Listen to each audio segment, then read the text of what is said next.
C'est décidé. Ou plutôt, on a décidé pour moi. Je pars en vacances prolongées dans une résidence pour seniors que ma fille m'a trouvée. Enfin, un hôtel 4 étoiles, où je pourrais, d'après elle, jouir d'une certaine sérénité, me faire de nouveaux amis et participer à des activités adaptées à mon âge, au milieu d'un grand parc, à 200 kilomètres de mon appartement à la sortie d'une grande ville. Mais qu'est-ce qu'elle s'imagine? Que je suis assez naïf pour ne pas comprendre que je la gêne? Que je lui complique la vie? Et qu'elle n'a aucune envie que je reste dans mon appartement qui est devenu le sien à la mort de son père? C'est elle qui est naïve de croire que je vais gober cette histoire d'hôtel 4 étoiles alors qu'elle me place dans une maison de retraite. Plus vite je serai installée, mieux ce sera. Pour qui? Pour elle, qui aura moins d'obligations et moins de soucis à mon égard? Ou pour moi, qui abandonne mes habitudes, mes souvenirs, mes amis et mon quartier? Pourquoi partir? Parce que je suis plus fragile depuis la mort de son père, avec moins de ressources? Je suis donc devenue embarrassante, en lui créant des soucis qu'elle peut ou ne veut plus assumer. Je la revois m'expliquant. « Nous ne pouvons plus continuer à m'entretenir ?» ai-je pensé. Comment peut-elle penser que j'accepterais de devenir une femme entretenue?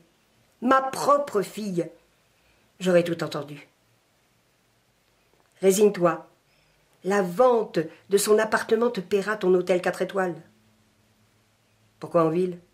J'ai toujours eu horreur de la ville, elle le sait. Cerise sur le gâteau. À 200 kilomètres. Il n'y avait pas plus loin? Ne te fais pas autant de soucis. Elle a promis de venir te voir une fois par semaine. Tu peux lui faire confiance. Allez, fais un effort. Ce doit être dur pour elle de vendre son appartement.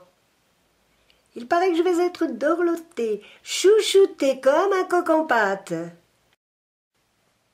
Tu parles. Je dois partager ma chambre avec une vieille.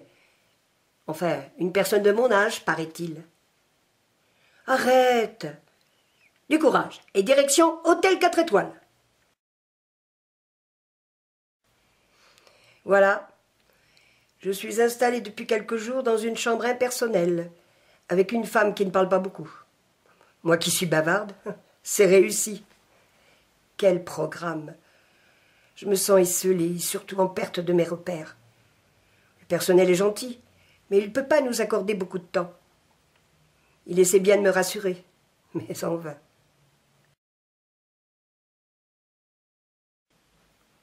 L'hôtel 4 étoiles, si réputé, n'est qu'une vulgaire maison de retraite sans âme, aussi triste que je peux l'être. Que suis-je venue faire dans cette antichambre de la mort? Je me sens inutile et sans but. Je m'ennuie de vivre. Les visites de ma fille, parlons-en. Depuis un mois, elle reporte sa venue en prétextant la vente de son appartement. Son travail, Jérôme, les enfants, les amis. Chaque fois, elle me répète au téléphone qu'elle va tâcher de s'arranger pour la semaine suivante. Elle pense que j'y crois. Pourquoi ai-je accepté de quitter mon appartement? Enfin, celui de ma fille. J'aurais dû me montrer plus intransigeante.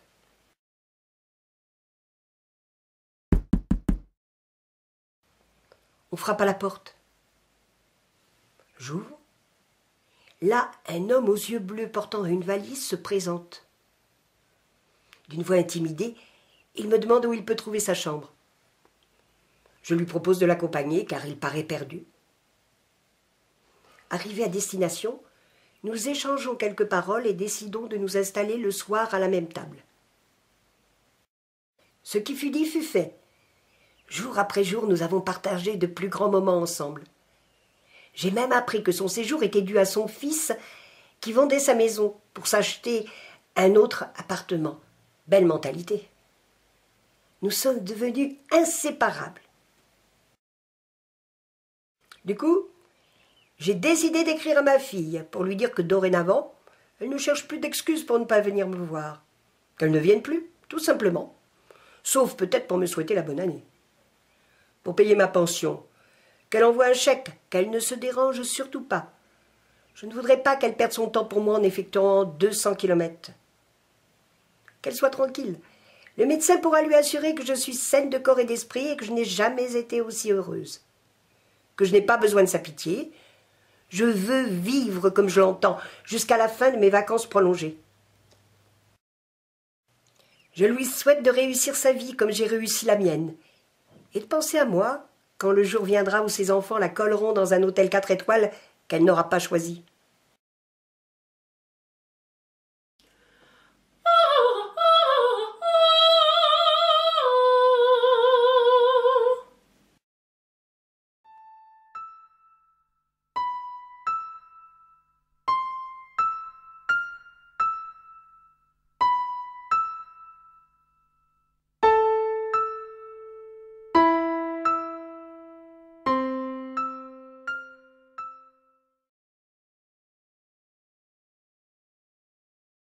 Ils m'ont dit, là-bas tu trouveras facilement un travail.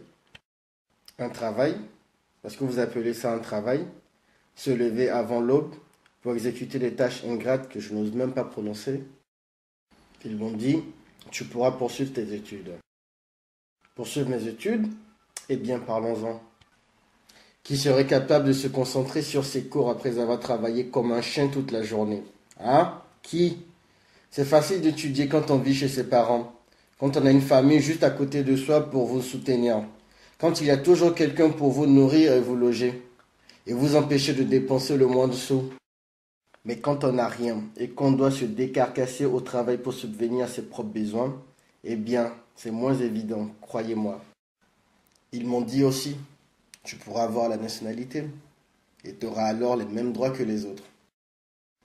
Avoir les mêmes droits. Oui, mais comment? En me mariant avec une fille du pays, dans un subtil mélange d'amour et d'arrangement. Quelle ironie! Deux termes antagonistes qui commencent par la même lettre. Sinon, que faire d'autre? Supplier la préfecture? Attendre dans l'espoir d'un quelconque acte de clémence? Ben voyons. Personnellement, je n'y crois plus trop. Les contes de fées, on y croit quand on est gosse. Non, franchement, c'est pas évident. Et pourtant, je continuerai à me battre. Vous vous en foutez peut-être de ce que je raconte? Ben moi, pas. Cela prendra le temps que ça prendra, mais j'y arriverai. Ils peuvent tout me prendre, tout, mais ma dignité, ça jamais.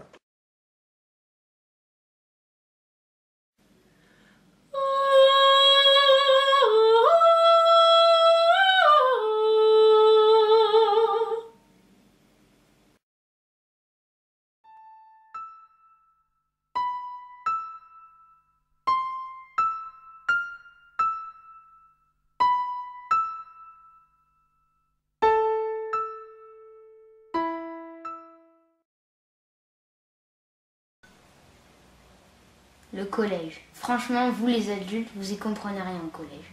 Vous pensez que nous les ados, on y va le matin, on écoute en classe, on donne le meilleur de nous-mêmes pendant les contrôles, puis on rentre tranquille à la maison. Voilà votre vision. Mais à côté de ça, il y a les potes. Ah ouais, les potes, faut assurer avec eux. Souvent, dans les classes, il y a des bandes. Genre les racailles, la bande des filles et les mecs du style cool. Si t'arrives pas à t'intégrer dans une des bandes, eh ben t'es à plein paumé. Donc en gros, si t'intègres pas une bande dès le début de l'année, t'es foutu. Et après, si t'es dans une bande, c'est pas tout. Il faut y rester. Il faut qu'on soit solidaire. Par exemple, si un mec doit se battre, eh bien on n'a pas le choix. Il faut y aller aussi.